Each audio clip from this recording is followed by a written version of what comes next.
Hey everyone, Brendan Sender here. How are you? Thanks so much for joining me and welcome to a special review for none other than Judas Priest and their brand new album Invincible Shield just came out on Friday, March 8th of 2024. It is their 19th studio album and first in 6 years. I'll break it all down. I'll do an unboxing. We'll talk all about it here. But before we start, if you're new to my channel and haven't already hit the subscribe button, please do. Also leave a comment, hit like, all those things do help support my channel. I'd greatly appreciate it.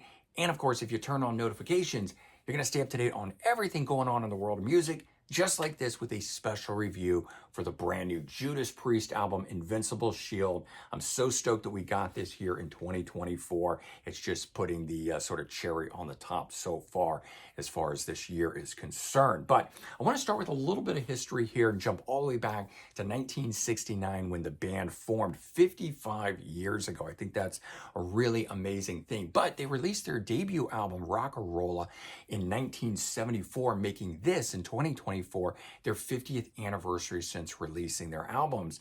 And so we got two major milestones happening. We've got the 55th year that the band has been around, the 50th anniversary since releasing their debut album. And then to go ahead and release a brand new album, Invincible Shield, in this year 2024, I think is just absolutely amazing. And in all, the band has released 19 studio albums, and they've released some real amazing career and genre defining albums, starting with British Steel in 1980, having two of their biggest songs on Breaking the Law and Living After Midnight. And they followed that one up a couple years later in 1982 with Screaming for Vengeance, having the song You've Got Another Thing Coming, which is one of the all-time metal anthem songs. Personal favorite of mine, and not always the biggest album amongst Judas Priest fans, but there are some diehards that love this.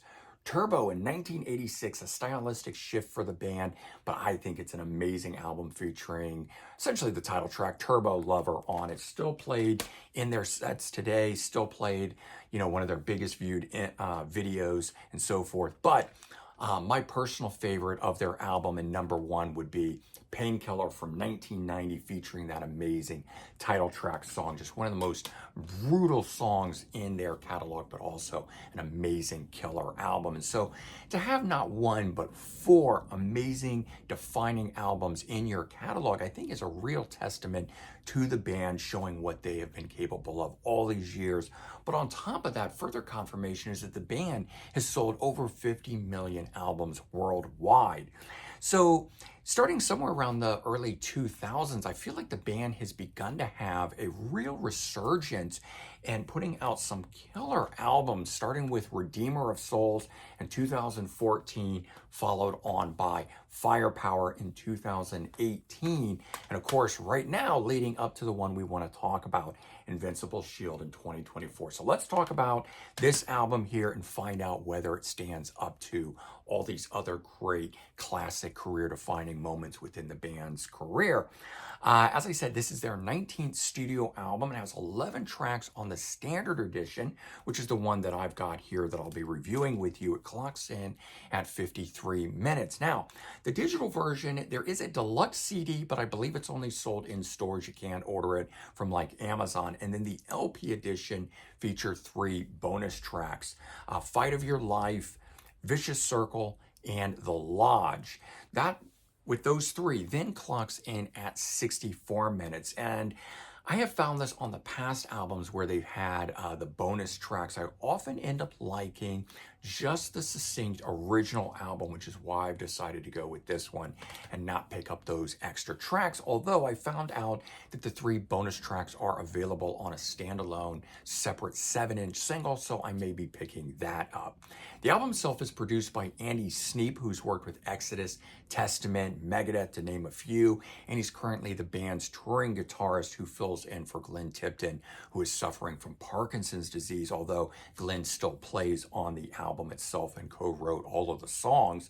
Now, originally I had read that Andy Sneap contributed, plays on the album, but it doesn't seem to be the case, as I don't see his name in the liner notes or the credits, where they're looking at things like Wikipedia or the actual liner notes from the booklet of the album.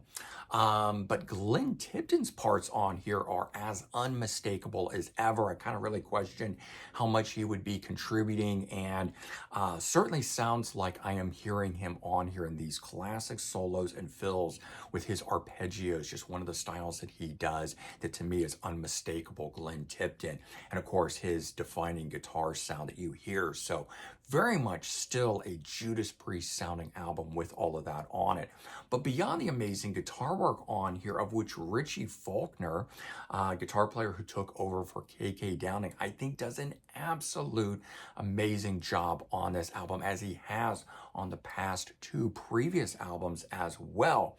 And then you got frontman Rob Halford, who I think sounds as good as ever. Simply stronger, more powerful than even on the last two albums, where I had felt that he kind of started to sound like he was getting a bit tired, certainly up there in age.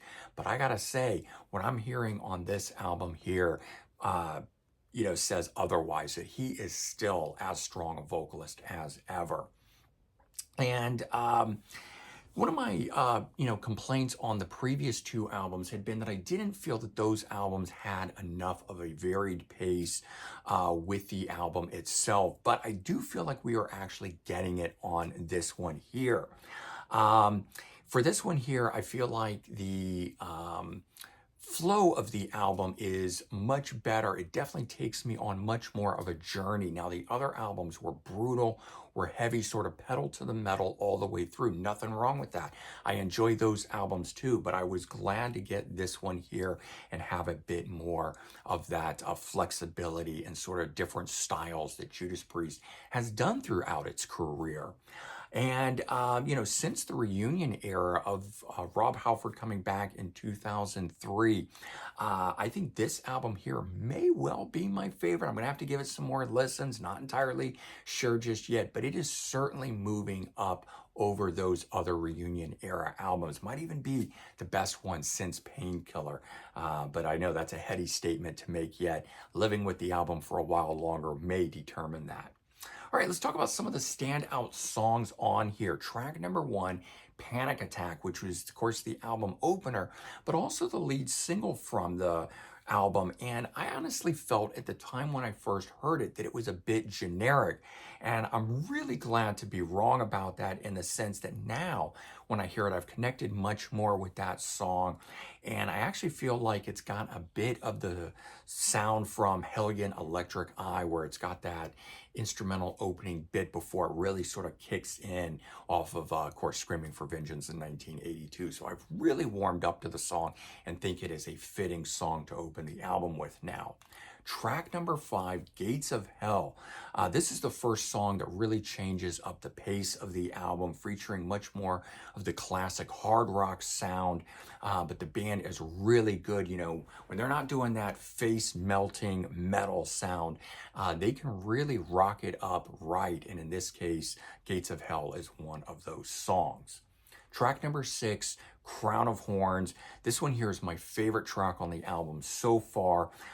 It's a perfect follow-up to the last track, Gates of Hell, stylistically shifting again. This is a mid-pace rocker that has a lot of feel and power to it overall, and just really helps the song ascend above beyond just a standard Judas Priest number.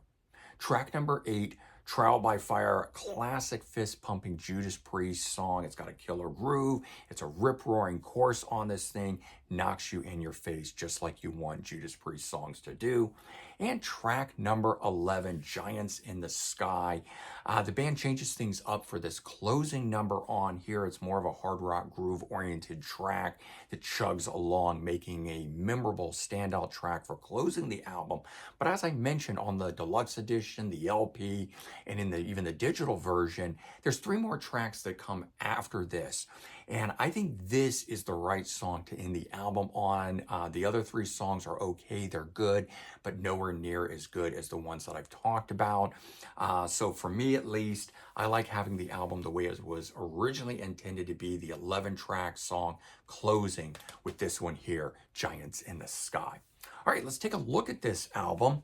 It's got some killer album art. Also, there is a limited edition alternate album cover from Amazon, but I've chosen to go with this one here. I didn't really feel I needed to pay another $5 or $6 to get that when it didn't feature any of the bonus songs. I gladly would have bought it if it had been that, but this is the original one. And again, I tend to be of the nature of wanting that original thing as opposed to some altered version. But there's the front cover of it. It's one of the soft packs, so not a digipack, but still cardboard in nature. When we open it up, this is what we see. Judas Priest logo there and a cool shot there with the snake. Now, the album is open in the center here, and we get the booklet and we get the CD, making it a little difficult to get the stuff out, but this is what the CD itself looks like. I'll pop that back in over here and pull out the booklet itself now, like so. Same album cover there, and on the inside, some track listing and information, lyrics. But what I noticed, no pictures of the band, which I'm really bummed about. I like having pictures of the band, and unfortunately they did not do that here. So a little bit bummed about the booklet. I do like the way the art is done on the inside, but all in all, give me some photos. If I'm buying that physical copy, I want some pictures of the band. All right, but bottom line on this album here, I think this is a welcome return for Judas Priest, showing that they've lost nothing in the last 50 years since releasing their debut album in 1974. Instead of sounding like they're winding down, it actually sounds like they're gearing up. This album here has so far easily made the top of my list for 2024, albeit we're only in March, but that's just how good I already feel this album is. We'll have to see how things play out for the rest of the year. But this album just, I think, hits all the marks. It's pedal to the metal. It's some amazing Judas Priest. It's definitely a fantastic metal album. So whether you're a fan of Judas Priest or you just like heavy metal, I think this album is definitely worth checking out. I highly recommend it. Do yourself a favor. I don't think you'll be disappointed if you go check out this album. And there you go. That is my review for the brand new Judas Priest album, Invincible Shield.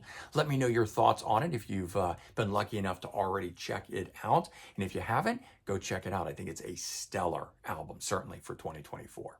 All right, everyone. Take care. Have a good one, and I'll talk to you real soon. Bye-bye.